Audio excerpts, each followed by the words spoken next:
this table up out back, and so there's copies of Helen Keller's work, which was originally titled My Religion, and it was reissued The Light in My Darkness.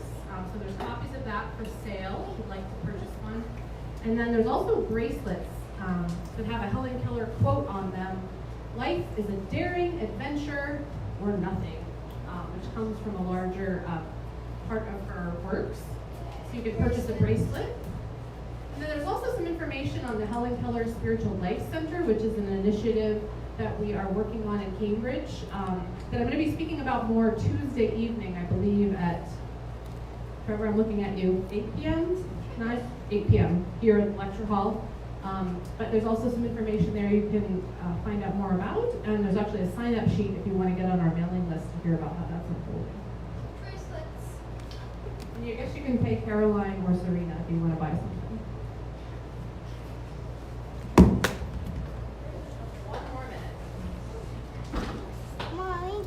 You go get it. Oh, thank you. Thank you, Ada.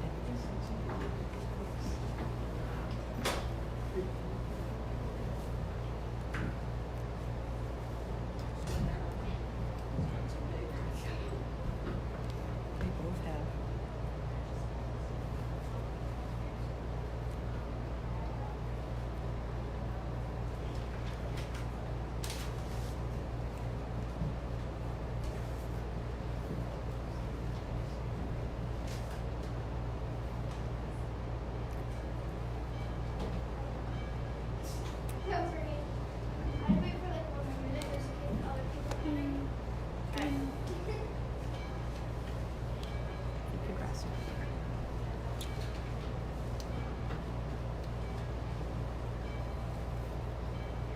As we're gathering and just waiting one more minute for people to come, I wonder if anyone feels called to share your connection to Helen Keller, kind of how you learned about her, or what you love about her, or why you came today.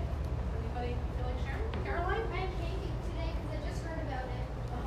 Okay, excellent. You just heard about it, came along. Anyone else? Can you get the microphone? Nancy? I've known about Helen Keller for a long time, but when I read your title, I was very intrigued about other things that maybe I didn't know about her. The radical Helen Keller interested you? Okay. Anyone else?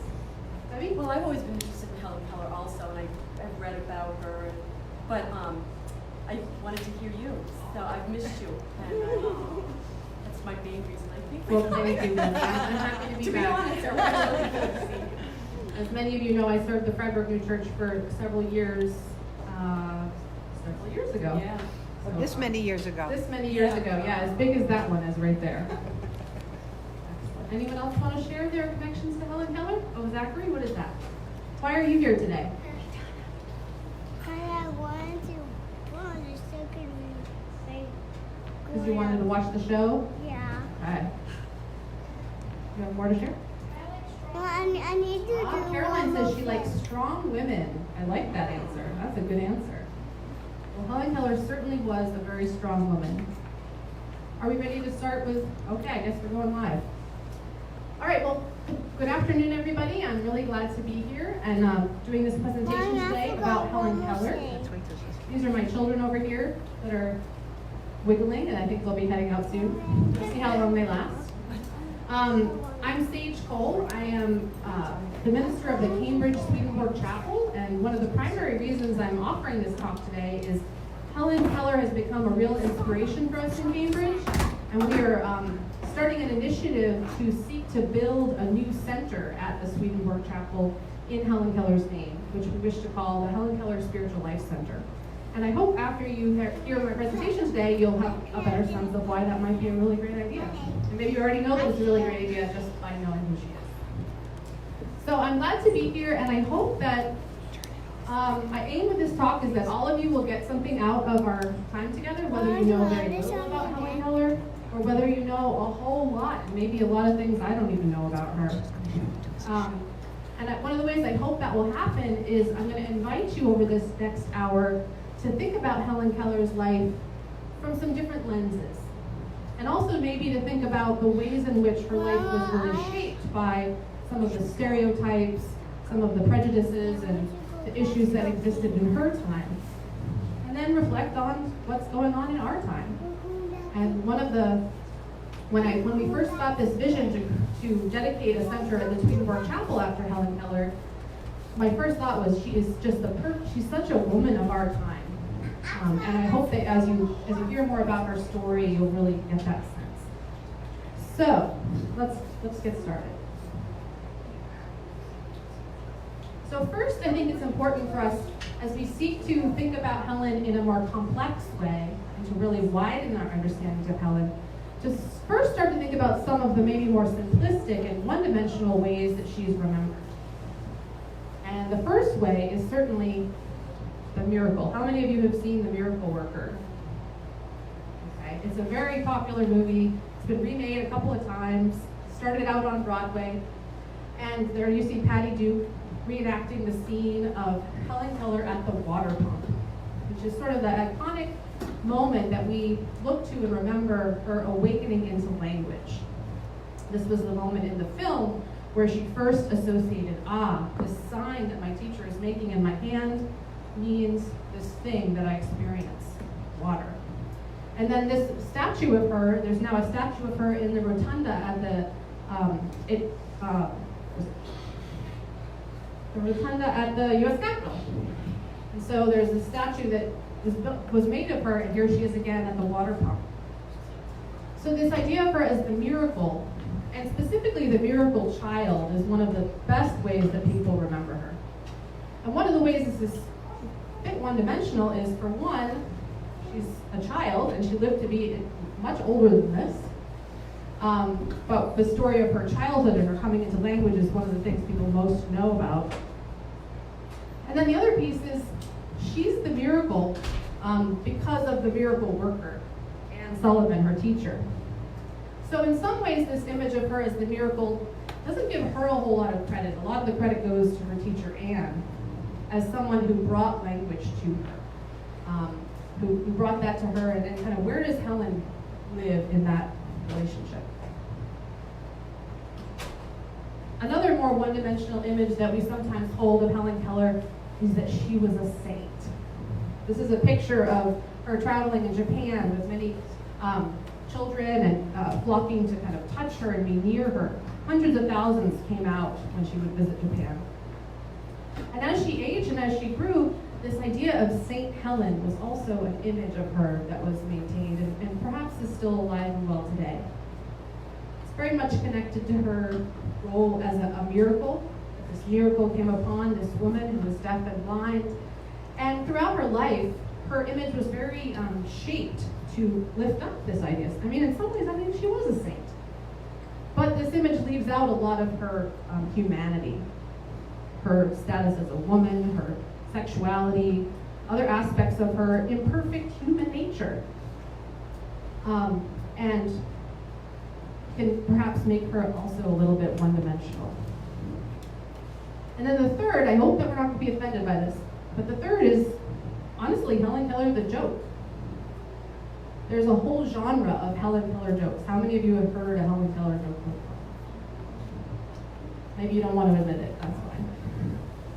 But there's a whole genre of jokes, and some of them can be crass, and some of them can be hard to hear.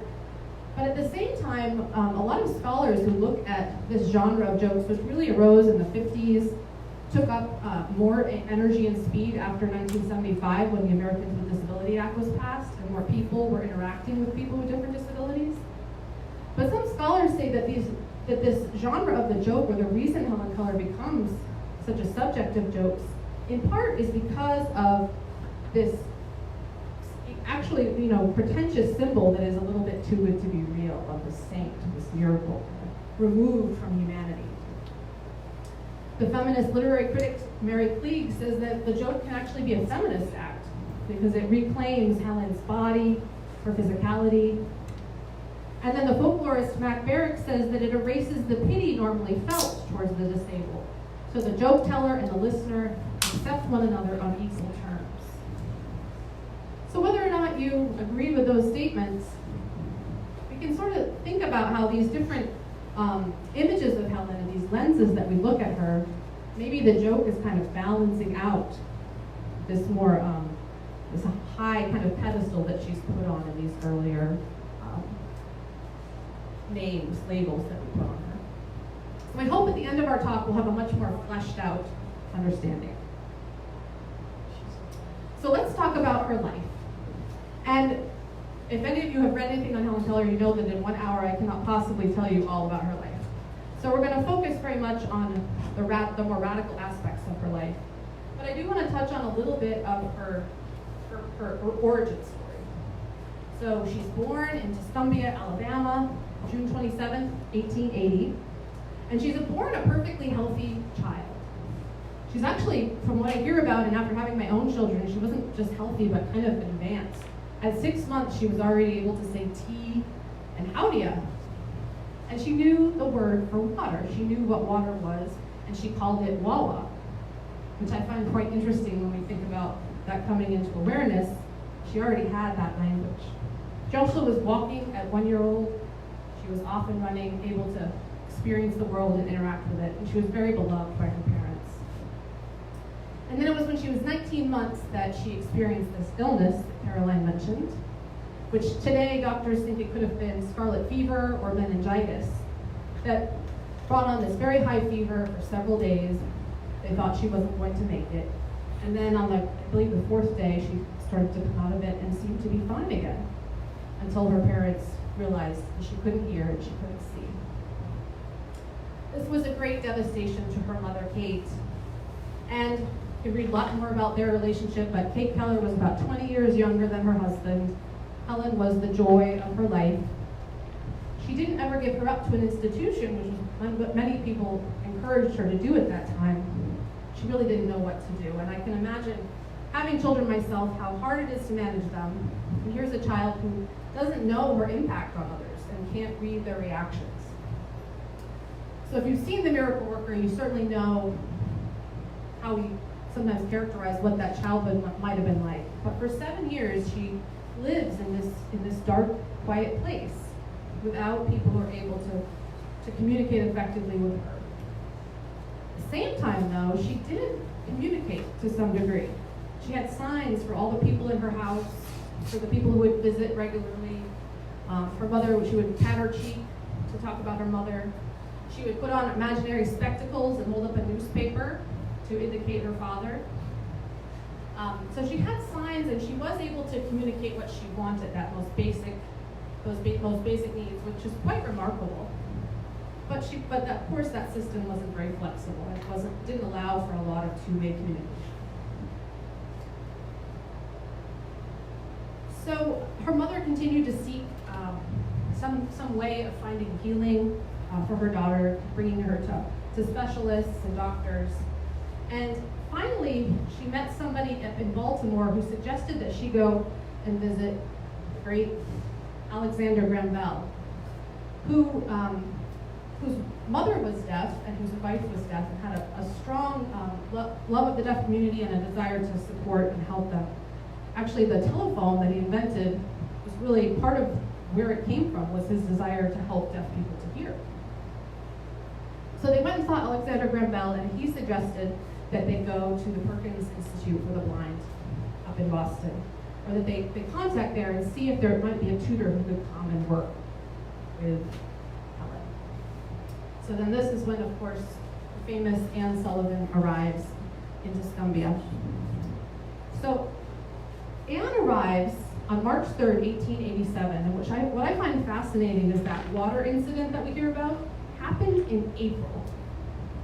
So it only took a month to get from meeting a brand new person, feeling a brand new kind of way of communicating, and beginning to make that connection and association. So Helen was a very bright human being to begin with. She was not an unmolded bit of clay that Anne came and put things into. She was a very bright, very eager to learn.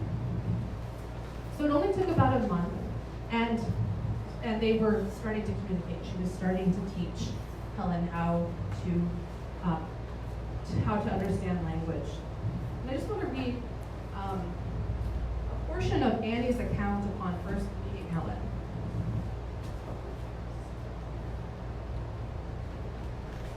I'm probably going to read maybe more direct words from people than you like, but I think getting to the source of people's ideas is really helpful. So upon first meeting Helen, she writes, her little face wore an eager expression, and I noticed that her body was well-formed and sturdy. For this I was most thankful. I did not mind the tumbled hair, the soiled pinafore, the shoes tied with white strings. All that could be remedied in time, but if she had been deformed, or had acquired any of those nervous habits that so often accompany blindness, and which make such an assemblage of blind people such a pitiful sight, how much harder it would have been for me. I point that out, we're not going to probably get into it as much today, but in our workshop tomorrow, we're going to be thinking a lot about the different lenses we put on disability. And I was really struck by that first meeting of Helen. You know, what if she had had a deformity or a nervous tic or something? That part of what made her who she was and such a person able to be brought into the abled community was because of her beauty, her strength, the fact that she could really pass almost as someone without a disability. I think this is something we really need to engage and think about as we want to move forward in helping the world to be a better place that can integrate all people. So she learned quickly, again, it was a month before she was really able to make this connection and the water scene occurred, and then only after a year, Annie encouraged her to travel up to Boston to visit Perkins and to learn there. And she was just on fire. She was learning at Perkins in 1890, when she was just 10 years old. She started to learn to speak, the Horace Mann School for the Deaf. This was an era when sign language was really not approved of in the world. There was a strong movement to teach deaf people how to speak and not to encourage sign language. And she was really a part of that. Alexander Graham Bell was a part of that. And so she learned to speak. Although it was one of her greatest sorrows that she was never able to learn to speak completely normally. People continued to flock to her. You can imagine Alexander Graham Bell is kind of your first connection. There's a lot of names that we still know today. Mark Twain and other intellectuals and famous writers and creative types, wealthy people, were really curious to meet this girl who was doing such amazing things. When she was 13, she met this gentleman up here on the left, who, as Swedenborgians, we probably know about him. He's John Hitz, who was an associate of Alexander Graham Bell, and he was a member of a Swedenborgian community who was Swedenborgian. And he and Helen developed a very fast and strong connection. She would often refer to him in her later writings as her foster father. She actually had a pretty troubled relationship with her own father, and John became that father figure with her. She would often write about taking long walks with him, and he really lived his Swedenborgian faith. While he did eventually give her the writings and to read on her own, it seems like much of the faith that was conveyed to her was conveyed through their relationship. He would take her on these nature walks, and she would often say he would speak as if the spiritual and the natural world were all one. And so I think much of her love of our faith certainly comes from the love that she had for him. So at 13 she met him, and several years later was when he gave her first Heaven and Hell, and then all the other writings of Swedenborg's. And she took to them very quickly. I'm going to read one portion from My Religion, where she writes about her coming into faith. She says, "Here was a faith that emphasized what I felt so keenly, the separateness between soul and body, between a realm I could picture as a whole and the chaos of fragmentary things and irrational contingencies, which my limited physical senses met at every turn. I let myself go as healthy, happy youth will, and tried to puzzle out the long words and the weighty thoughts of the Swedish sage. Somehow I sensed the likeness of him who I loved as the one and only, and I wanted to understand more. The words love and wisdom seemed to caress my fingers from paragraph to paragraph, and these two words released in me new forces to stimulate my somewhat indolent nature and urge me forward evermore. I was glad to discover that the city of God was not a stupid affair of glass streets and sapphire walls, but a systematic treasury of wise, helpful thoughts and noble influences. Gradually, I came to see that I could use the Bible, which had so baffled me, as an instrument for digging out precious truths, just as I could use my hindered, halting body for the high behests of my spirit. So she wrote this book, My Religion, later on in her life to really encapsulate her coming to faith and her Swedenborgian faith, which, as you'll see as we go through the presentation and as I've discovered more and more, really is underneath a lot of what she does in her life, really inspiring her. She speaks a lot about Swedenborg's doctrine that all people come to heaven as being a hugely important in all of her international work and her work to try to bring different peoples around the globe together, people with different creeds, but to respect them as one. Certainly the doctrine in Swedenborg of uses, that we all have a use to bring to the world, was hugely important to her as someone who sometimes questioned what her use was with the limitations that she had. And then, of course, this idea that the Bible has this deep inner meaning. She was a great intellectual, very curious, and writes about her doubts about this strange book. And when she came to understand there was an inner sense to it, now it had meaning for her. And then lastly, I think one of the pieces of Swedenborg's theology that grew and grew in its importance for her was this idea of a new world, of a new heaven and a new earth. You'll see as you look at some of her work in the world, she really believed that that new world could come to be and worked hard for it. And I'm sure that was tied in part to Swedenborg's vision of a new heaven and a new earth. So her teenage years, she's learning, she's growing, and eventually she goes off to Radcliffe College. As Caroline mentioned, she was the first deafblind person to graduate with a bachelor's degree. She went to college in part through a campaign of funds that was started by Mark Twain, who had become a supporter and a friend of hers. She loved college. She loved the intellectual aspects of college. She wrote about, reading was really that was where she was free. She could read just like everyone else, and her mind was free to learn and explore. She did say college was pretty isolating, because not many of her classmates were able to communicate with her.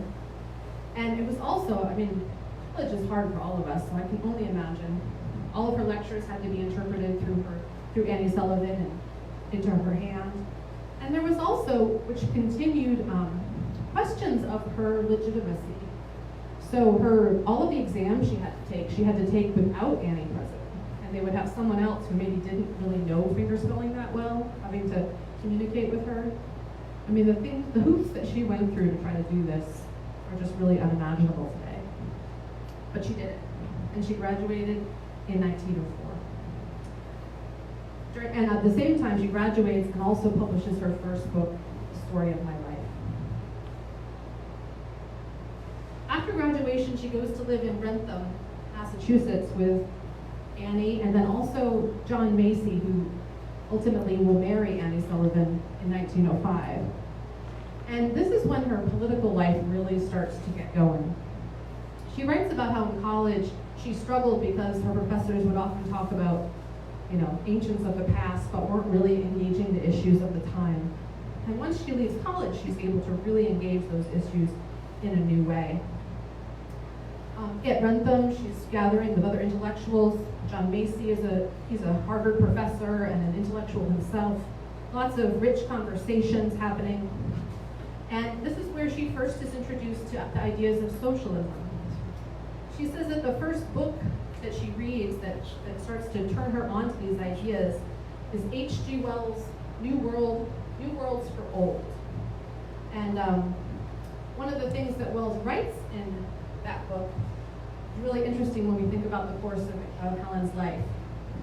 He says, over and above the propaganda of its main constructive ideas and their more obvious and practical application, an immense amount of intellectual work remains to be done for socialism.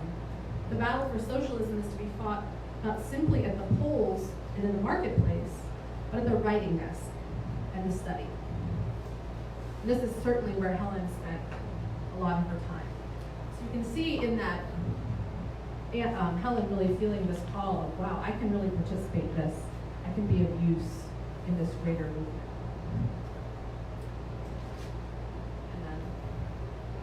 picture of her during this, which is where she spent a lot of her time. Writing books, but also writing articles and editorials and letters to influential people who are working to make the world a better place. So in 1909 is when she joins the Socialist Party. This is a picture much later from during her vaudeville days and her days in Hollywood, which I'm not even going to touch upon, which would be a whole other 2-hour lecture. But during that time, there was an actors' strike, and she participated in that strike. So she joined the Socialist Party in 1909. She's joining strike efforts and supporting them. The first one that she officially supports is in Little Falls, Massachusetts in 1912.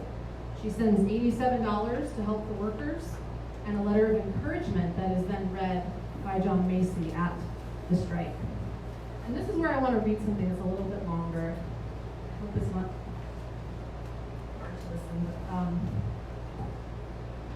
this is an interview that Helen does in 1916 about not only why she became a socialist, but why she became a member of the Industrial Workers of the World, which was a more radical branch of socialism. These were people who really believed in overthrowing the system of the time, in creating a new world order and gathering the workers together to do this. And Helen supported this organization.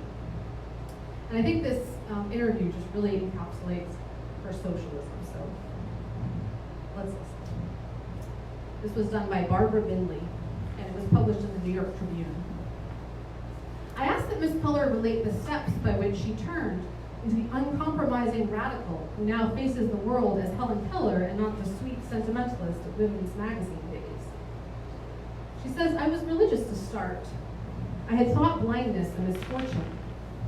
Then I was appointed on a commission to investigate the conditions among the blind, and for the first time, I, who had thought blindness a misfortune beyond human control, found that too much of it was traceable to wrong industrial conditions, often caused by the selfishness and greed of employers. And the social evil contributed its share.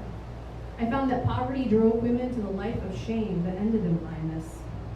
Then I read H.G. Wells' Old Worlds for New, summaries of Karl Marx's philosophy and his manifestos. It seemed as if I had been asleep and waked to a new world, a world so different from the beautiful world I had lived in. For a time I was depressed, her voice saddened in reminiscence. But little by little, my confidence came back, and I realized that the wonder is not that conditions are so bad, but that humanity has advanced so far in spite of them. And now I am in the fight to change things. I may be a dreamer, but dreamers are necessary to make facts. Her voice almost shrilled in its triumph, and her hand found and clutched my knee in vibrant emphasis. And you feel happier than in the beautiful make-believe world you had dreamed? I questioned. Yes, she answered with firm finality in the voice which stumbled us a little. Reality, even when it is sad, is better than illusions. Illusions are at the mercy of any winds that blow. Real happiness must come from within, from a fixed purpose and faith in one's fellow men, and that I have more than I ever had. And all this had to come after you left college? Did you get none of this knowledge of life at college? No! An emphatic, triumphant, almost terrifying denial. College isn't the place to go for any ideas. I thought I was going to college to be educated, she resumed as she composed herself and laughing more lightly. I am an example of the education dealt out to present generations. It's a deadlock.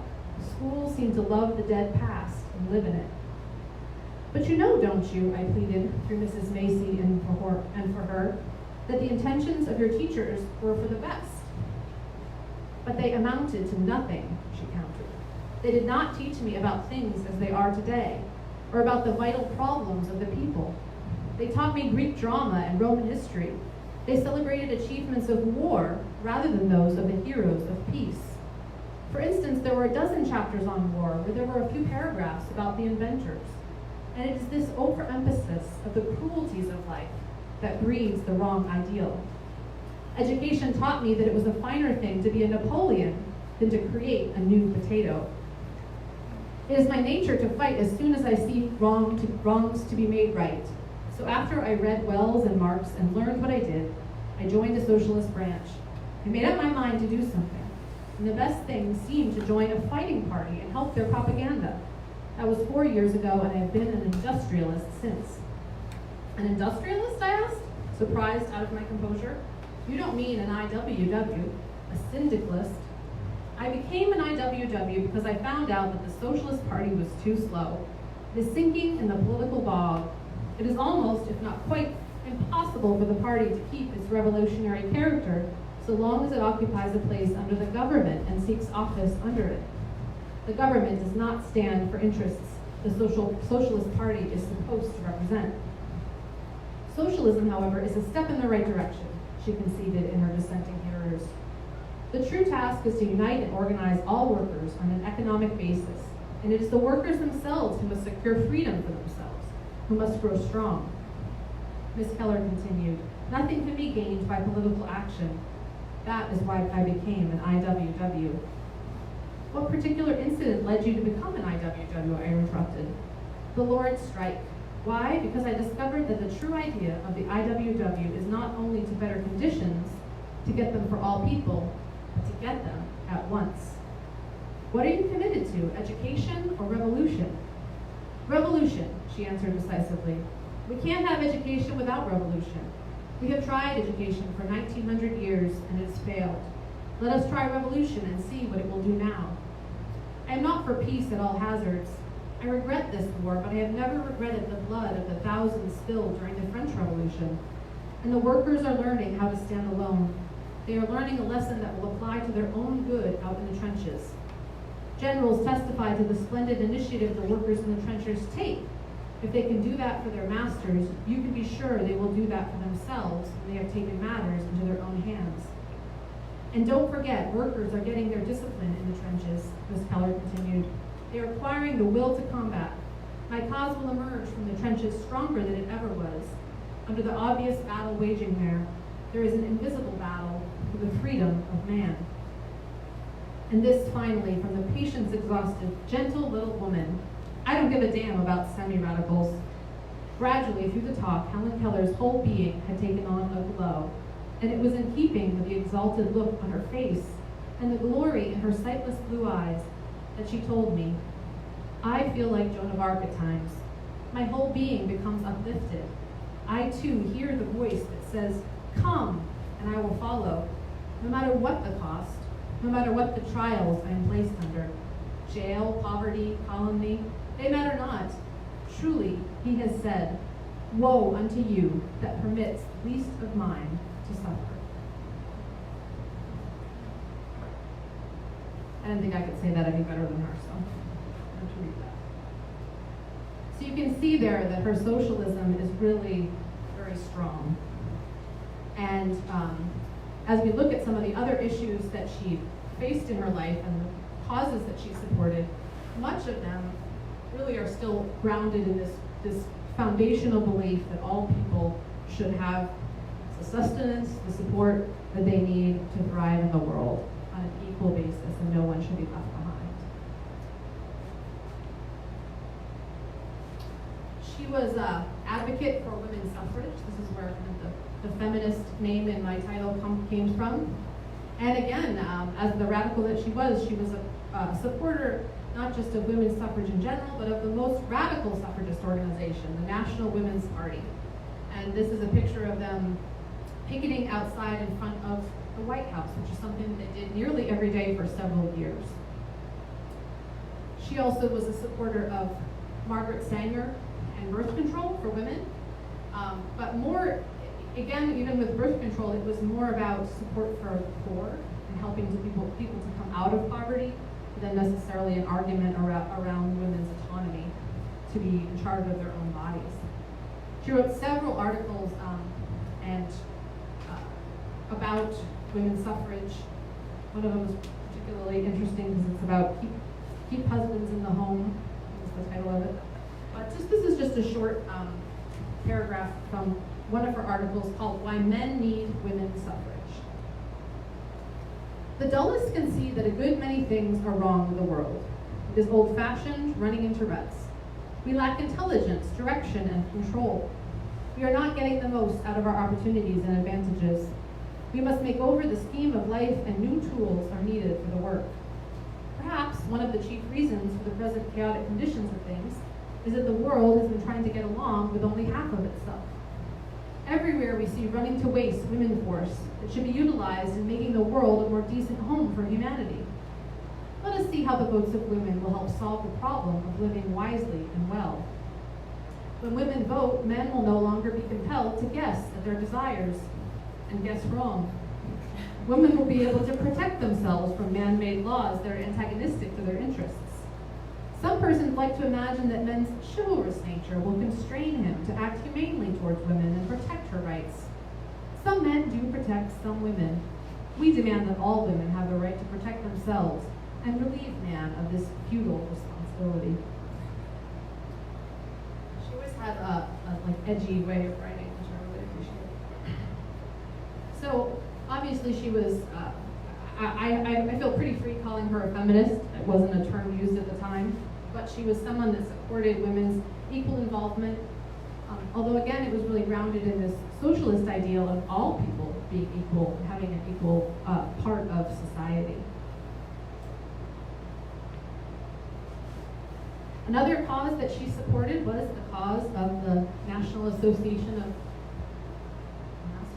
NAACP. Tell me what it stands for. National Association. Advanced. Okay, there you go. You got it. So, she sends $100 to support the NAACP, and she writes a letter supporting W.E.B. Du Bois and the cause of the African American people of the United States. And it's really a powerful letter. I'm so sad I printed it out and I forgot it at my home. But you can actually access all this stuff online. It's a wonderful resource. You can find that issue. So she sends a letter, and then the letter is printed in the journal The Crisis, which is a monthly journal that's published, that's the journal of the NAACP. So this is a big deal. Of the different radical things that she does, this is the one that gets her Southern brothers and sisters the most up in arms. After the letter is published in The Crisis, it's then republished in the Selma, Alabama Journal with an editorial attached to it. And basically the editorial is saying that Helen's mind has been poisoned by the abolitionists. It's very much one of those articles that is questioning her ability to have an opinion at all. And that if she has an opinion, it's only because it's been implanted in her by these other people. This becomes quite the scandal of the time, and her family is really upset with her. And it's the last time she ever publicly supports the NAACP, in part because of all of that reaction. We might imagine, although we don't know. But it's a beautiful letter and definitely worth reading, and she calls on her Christianity in it, saying that slavery is kind of antithetical to Christ. It's a horrible sin. So as well, today that may not seem like a big deal. This was a very big deal for her to be supported at the time. We also often talk about Helen being a pacifist. This is a picture of her visiting Nagasaki. She visits Nagasaki and Hiroshima after World War II. So this is a picture of her later in life, but her pacifism really starts pretty early.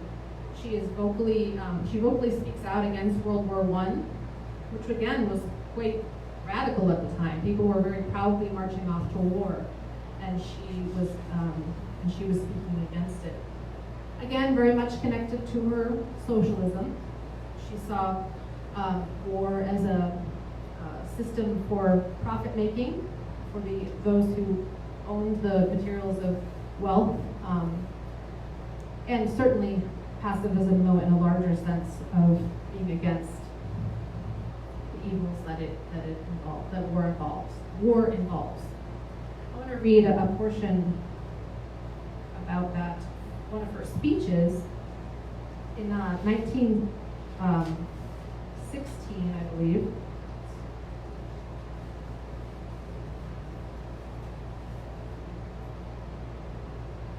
In 1916, she speaks at Carnegie Hall.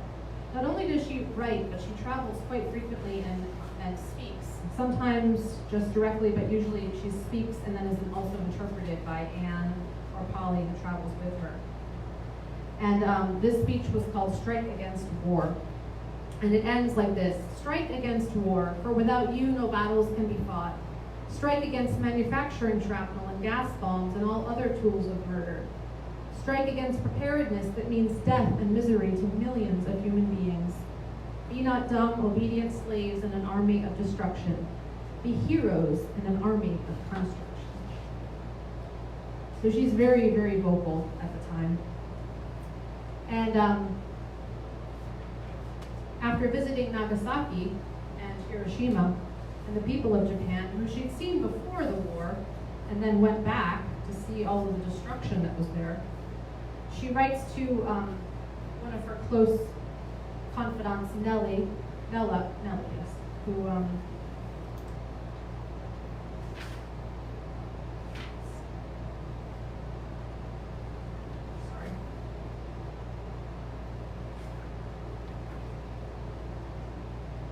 she's there on a trip to support the American Foundation for the Blind. She's there to raise money and to bring goodwill. She's really a goodwill ambassador for the United States at that point.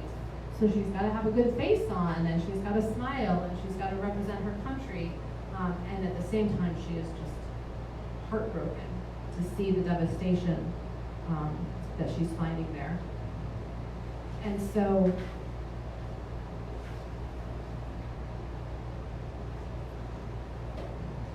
I can't find it. But basically, she writes to Nellie and says, from what I have experienced here, she says, I've been advocating against war for years now, and now I know it firsthand, the tragedy of this man-made violence and evil, and I'm going to dedicate the rest of my life to doing everything I can to prevent it. So her pacifism is a huge aspect of her identity and life, and it continues to impact, I think, the memory that we have of her, because she spent a lot of her years as an older woman doing these international travels. And while a lot of it was to raise money for the blind, I think in her mind and how she writes about it was about bringing goodwill, bringing together and binding together the international community to help to prevent wars in the future. Now, of course, as a disability rights advocate, this is something many would say this was kind of her greatest legacy, in part just by being who she was, being a woman who was blind and deaf, and showing the world that she could learn and she could be useful with given the right support and resources. She then went on to be a part of the founding of the American Foundation for the Blind, traveling the world as a representative of them, raising money, and not only supporting the population of people who are blind in the United States, but internationally, helping to found schools all around the world to support the population of the blind.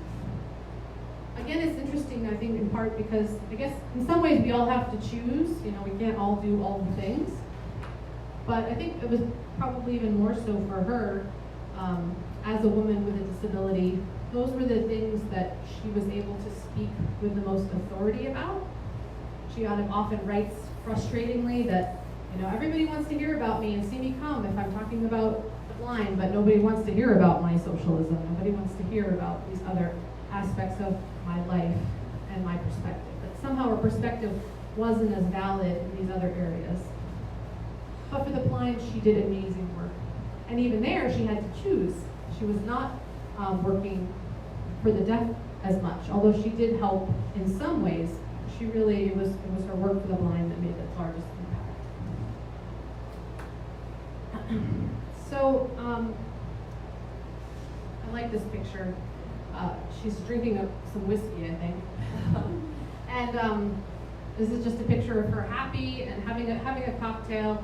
She was a full human being, and this will be another lecture that I'll do probably in a couple of years, all of the different dimensions of who she was, just as a person trying to make a living, trying to live in the world, make friends, be a community. She said often that she preferred whiskey to tea. Somebody would offer her tea when she arrived, which I think is cute.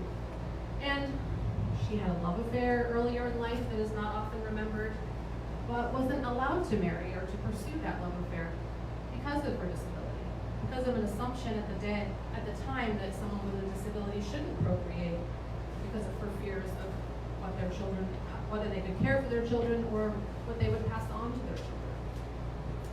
So she's a woman that had a lot of limitations surrounded her, but at the same time, a lot of opportunities that many other people who were blind and deaf would not have had. And showed the world not only that she could thrive with those limitations, but really tried to speak out on how we should help others to thrive as well. One of the things I reflect on a lot when I think of Helen is how, especially if you do any searches for Helen Keller quotes on Google, you'll come up with a lot of really inspirational ones. She wrote, especially in her younger days, about the story of her life, about her optimism and her desire to continue even when things were hard. And many of her quotes are about that overcoming of challenges. What I think is so important about this radical dimension of her life is that while that is true, and she was very strong and courageous and showed us how we can all kind of overcome, she also spent the bulk of her life seeking to make the world better to help people so that they could overcome. She was not someone that was saying, hey, come on, let's all just be happy with the world as it is. She was saying, no, there are serious problems in the world that need to be overcome if we are all to thrive. And it's so important to hold the balance of those two messages. And I think sadly, some of the way her memory has been held is, here's an example of how anybody can overcome and be fine. What's your problem? Not sure where I put it, but I actually have a book that I've been reading recently, written by a blind scholar at Berkeley, and it's called Blind Rage, and it's letters to Helen Keller. And she writes these letters to her because all her life she's growing up and her mother's saying, why can't you be more like Helen Keller? Why can't you be happier, more faithful or stronger? And she resented that insistence.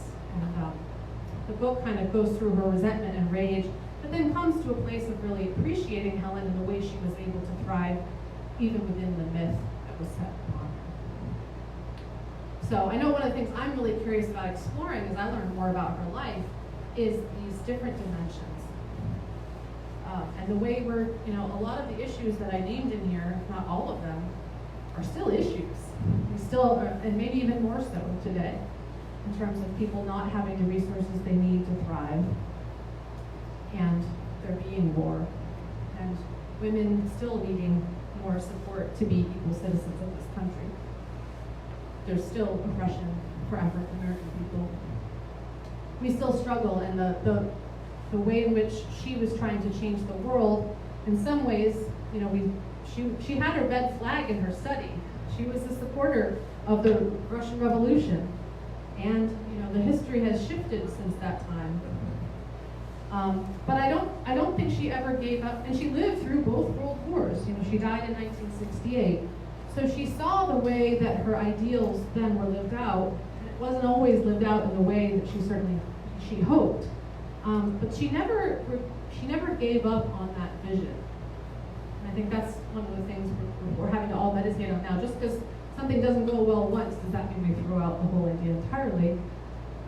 Give up on the possibility of equality, or is there something of genuine truth in the foundational message? I put this quote here just because it brings out a lot of her faith, and it connects her faith to her politics. Then shall our own place in earth's garden be sweet indeed. Man's hand, the hands of all men, the symbol of an all-creative hand shall support us, and we shall dwell in safety. We shall then know the happiness not bought at the cost of another's misery. Then shall we be fellow workers unto the kingdom of God.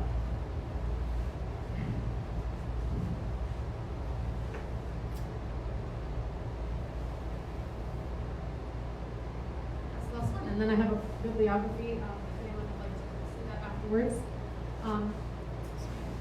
So that's my talk for today. Does anybody have any questions or comments that they would like to make this time?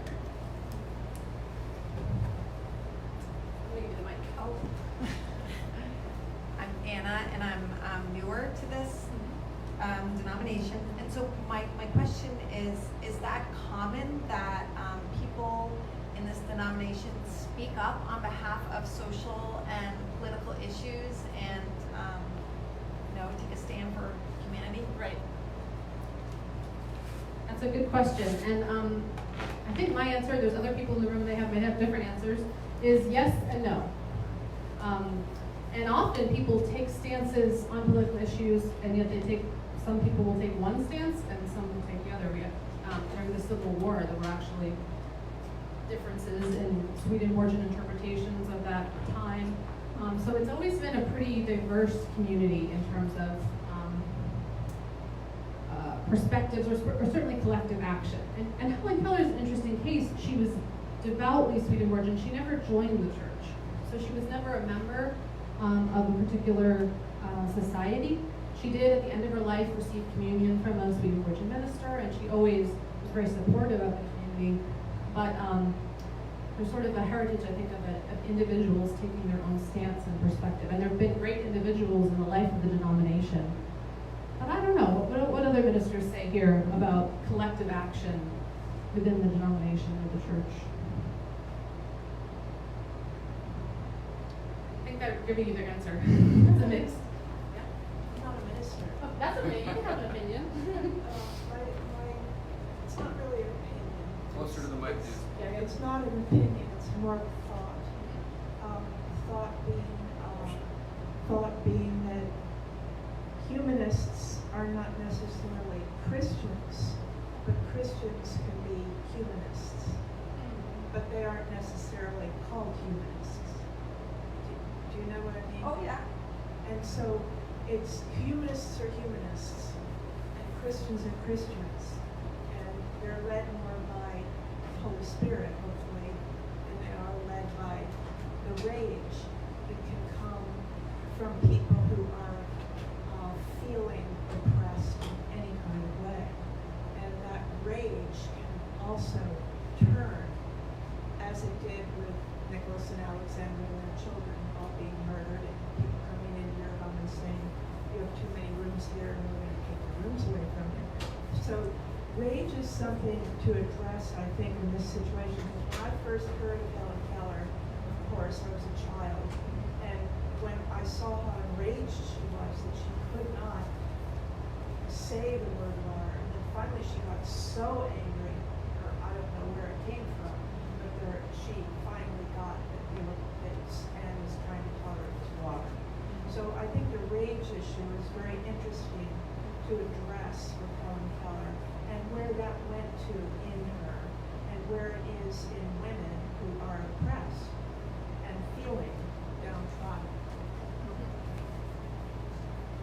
As a trained yoga teacher, one of my teachers taught me that anger and clarity are on the same vibrational spectrum, just like anxiety and excitement are. And part of the yoga practice is feeling all your feelings. Like that rage has a place when terrible things are happening. Rage is the normal response, and then how do you, channel it? And so, if somebody did like that thing you mentioned, I don't know what you were talking about, killing kids and taking rooms. Just the Russian Revolution. Oh, right. And so we don't need to look back. We can talk about what's happening on the border right now. I mean, we can talk about civil rights right now. I mean, there are things that are happening. And so, and a lot of us know that we can be angry about it, but that doesn't mean to fuel action, right? Or a position. I just wanted to, but I didn't know, like some denominations make a point of taking collective stands on behalf of some of the issues that are happening today.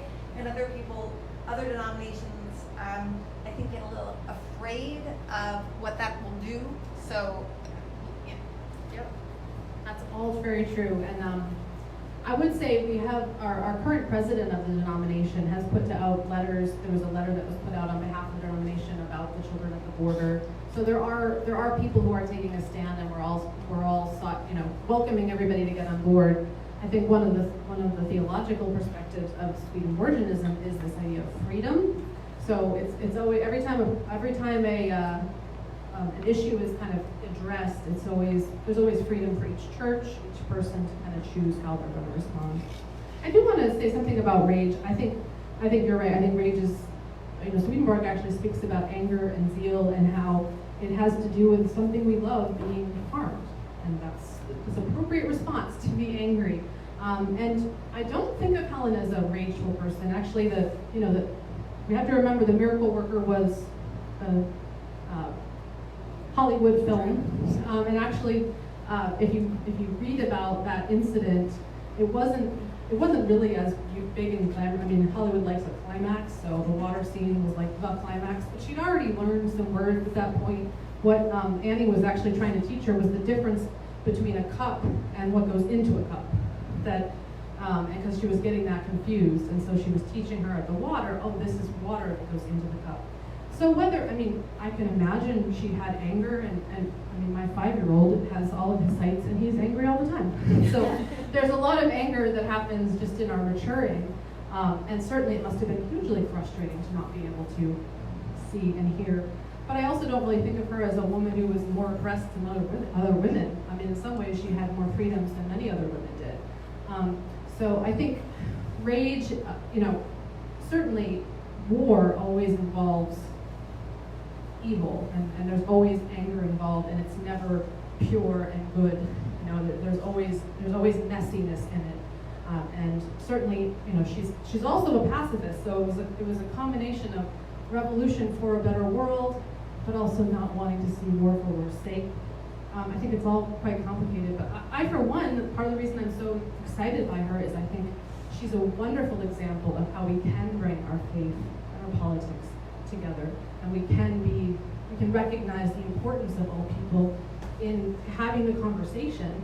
And she's a good example, I think, of how we still have so much work to do in terms of involving all people in all decisions and in all conversations. So I wish I could say Swedenborgians we're way out in front, we're doing all the best things.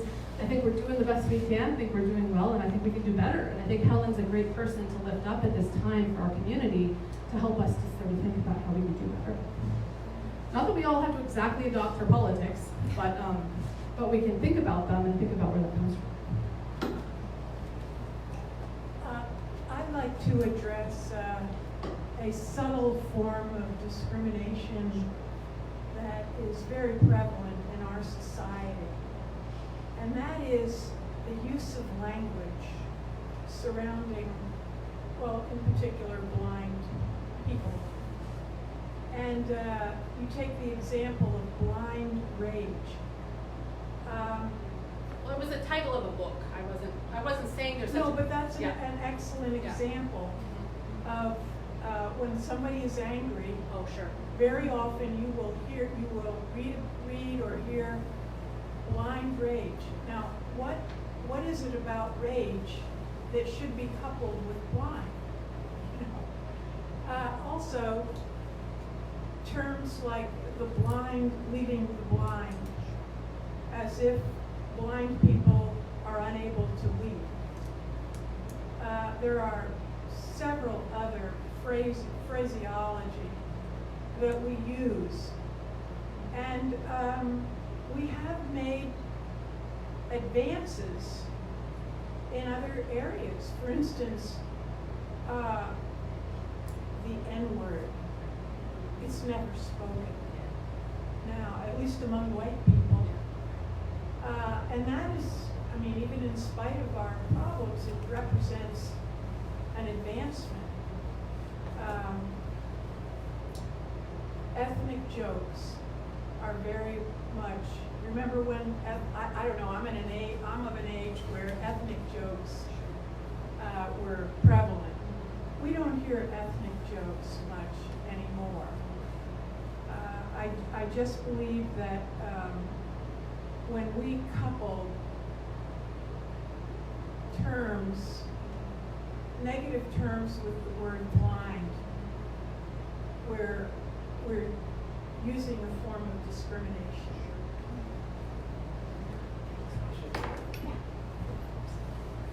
All I have to say is Helen Keller's rage. Anybody who reads her biography knows that her rage was about living in a world where she couldn't communicate. She was an extremely intelligent, gifted individual who had no way to communicate to the world. When Aunt Sullivan came into her life and taught her language, her anger and rage subsided, and she became a very well-known cause-conscious individual for good reason. But that rage is, I mean, it went away. So that's her story. That's the story.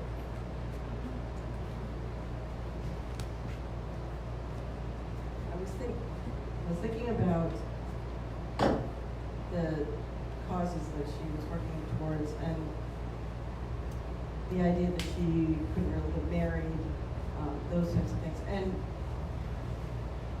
the fact that I really didn't know any of this about her, I thought, you know, if she had been a man, we would have known all this.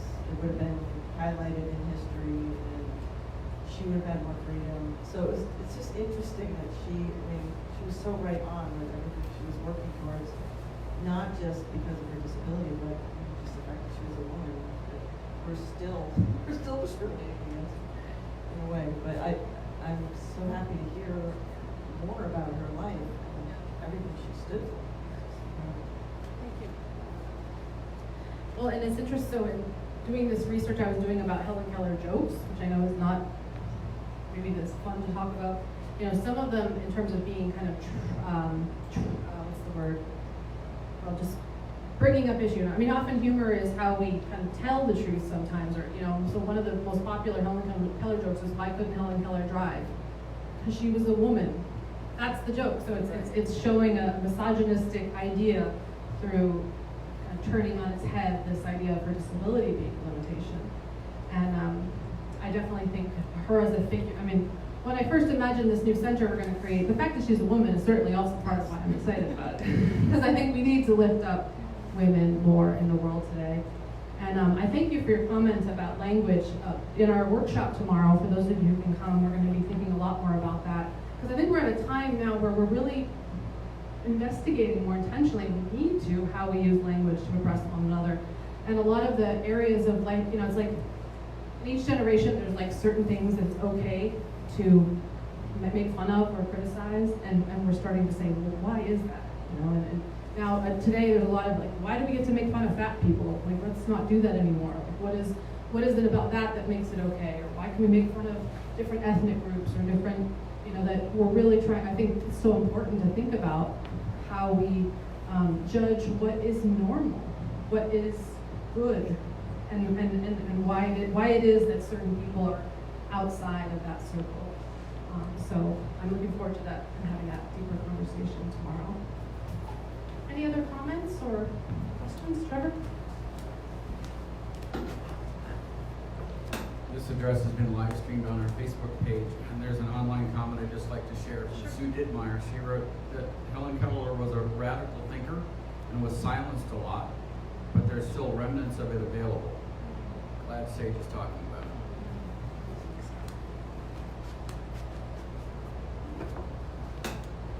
Anything else? Oh, sorry.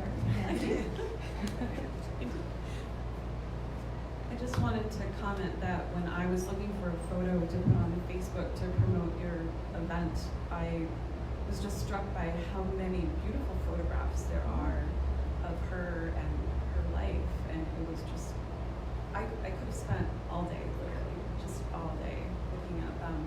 And I was also struck by how many organizations there are in her name, and how her work is being carried forward. So, congratulations to you. Thank you. Yeah, this really is the time to be researching. You know, she died in 1968, so she's really not that old of a historical figure.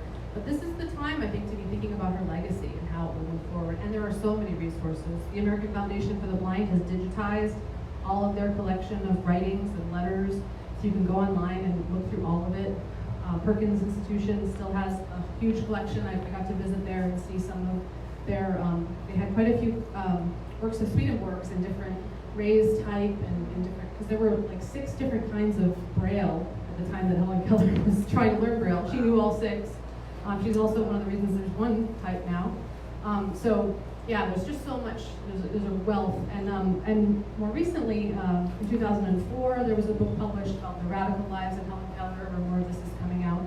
And there's actually a a documentary in the works right now for PBS called On Becoming Helen Keller. That's going to be coming out at some point. They just raised the money for it, so it's a very exciting time to be thinking about her. All right, well, if you're coming to the workshop tomorrow, we can talk more. And Tuesday night, again at 8 o'clock, I'll be sharing more details about the Helen Keller Spiritual Life Center. And you can check out the table over here. There's a little more information about that if you're not able to come on Tuesday. And you can buy one of her copies of The Light in My Darkness, edited by Ray Silverman, right over here. You can talk to him as well. Or there's also these bracelets. And we're calling we're trying to gather people around this vision for the Helen Keller Spiritual Life Center. We're calling it Helen's Circle. So we're just gathering people who care about her Swedenborgian life, care about her legacy. So I like to call these things circlets, but they're bracelets. And it says, life is a daring adventure or nothing. So you can buy one of those for $2 and keep praying for us. And thank you for coming.